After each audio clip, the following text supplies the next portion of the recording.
Gotta make sure that. Yeah, speaking of AEW, Kenny Omega had some very harsh words for New Japan Pro Wrestling as it pertains, to a recent interview in light of promoting his match with Will Ospreay at Wrestle Kingdom 17. We all know it's going to be for the IWGP United States Heavyweight Championship. He said that he looked at the promotion, his former promotion, as the child that he was ashamed of, and it was brutal. I was like, "Ooh, that's hard." But some would like to argue, and some can jump on this point that when the Elite left New Japan Pro Wrestling, that New Japan, and their popularity and their momentum slowed down. So I wanted to ask you: did New Japan fall off when the Elite went to AEW? Okay, well, I wasn't the person that steadily watched New Japan, so I can't comment on that. I don't think that's my place. Mm-hmm. But to focus more so on Kenny taking a promotion that he basically built his name on, his brand on, and then to shame it, I think it's insane. Just considering that, again, you made yourself in this company. We wouldn't love and appreciate you as a talent and as a wrestler without that platform and how you guys, built yourselves up over there. And me personally, it's not that I dislike Kenny Omega. I still like him, but I do feel like him and the Elite in AEW are not as interesting as what I've seen in New Japan. So it's very strange to me that essentially the area where he peaked in, he's shaming the company, saying that, oh, well, it peaked and then it stopped peaking when I left. And now it's the shit. It's just technically you, sir, you also peaked over there. You're not the top guy even over at a company that you were an EVP at. I'm just saying, don't get me wrong.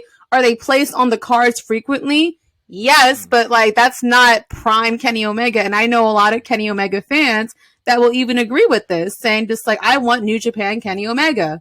I want the Young Bucks from New Japan. And it's just to me, it's just odd. It kind of almost comes off like you're biting the hand that fed you, because they gave you a platform to make you who you are today, to make you the big name, the big face, the reason why you were scooped up and brought to AEW, and why Tony Khan selected you. So I just think that to me is just weird, and I don't appreciate when anyone does that from any promotion or any brand, even if it's outside wrestling. I think that's just so weird, And plus, promotions in general has its ups and downs. WWE has its ups and downs. AEW had its ups and downs. And I think that he's going to definitely regret what he's saying, because New Japan is kind of in this whole reconstruction era where they're going to be testing and pulling a lot of different strings, and doing things that we haven't seen before. So I feel like he's definitely going to eat his words, definitely, by this year. And I feel when Wrestle Kingdom, I think, is coming up soon, right? January. Yeah. I feel as soon as Wrestle Kingdom happens, I'm expecting nothing but huge things to happen, and we're gonna get into that later on. Mm-hmm. I feel like he's gonna eat his words. He's definitely gonna eat his words. I feel like 2023 is going to be their year. I personally think so. It's going to be their year. So that's an insane, especially now with all the news that's coming out about New Japan. That's insane to just say. But what do you think about his comments and all that? So first off, I think it was kayfabe. I don't think that it was something that he necessarily meant. I think that his disappointment is more so in Will Ospreay, I guess, in this particular case, since that's who he's having his match against.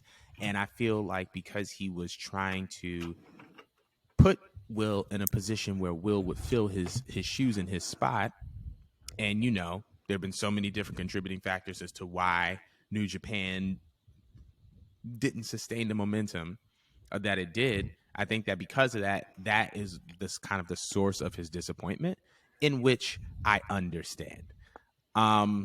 As far as the comments were concerned, if that were me, I wouldn't make those comments, because like you said, you shouldn't bite the hand that used to feed you.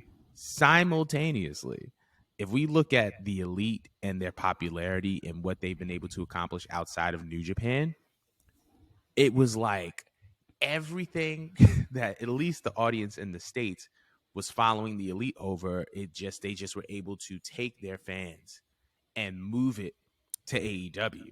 they lost a significant amount of momentum. And that's not saying that New Japan isn't a great company or an organization, or that, Omega and the Bucks didn't solidify a name there.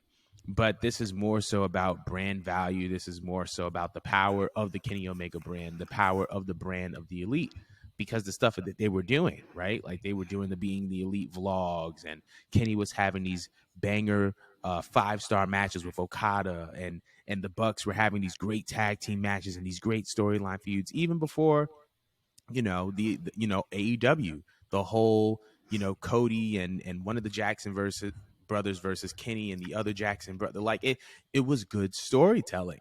They had the creative control, and because of that, they were able to do some amazing things in those companies, to the point where people understood, oh, that's Kenny, that's the Bucks, that's Cody, that's the reason why this product is good, is because of these people. And so when those people left, the momentum, I think, followed them. And that's the reason why I think that AEW had such a big reception at first, was because they were able to kind of take their fans from one area to another area. They're very, very similar to Sasha Banks in that area, right? How Sasha has her fans. The Elite have their fans. And not for anything, the Elite were carriers of New Japan Pro Wrestling's most valuable intellectual property in the Bullet Club. Like when we think of the Bullet Club, we're thinking Finn Balor, we're thinking AJ Styles, and we're thinking the Elite, which is Kenny Omega, Young Bucks, Cody Rhodes, Hangman Adam Page. We can include Gallows and Anderson in there. But when we think of the Bullet Club, mind you, there was a point in time Finn was in WWE, AJ was in WWE. Who was holding Bullet Club down? The Elite. So they were the ones that were pushing and selling the merch. They were the ones that were, putting their names out there and building the momentum for their personal brand and their collective brand. So while I wouldn't have made the comments that Kenny Omega made, I understand. Because when we talk about a carry, nobody was carrying New Japan and nobody was carrying the Bullet Club the way that the Elite was. And I think that a large amount of momentum went with them into All Elite Wrestling. And because of that, plus the pandemic, New Japan fell off. You know what I'm saying? Like that's just how I feel about that.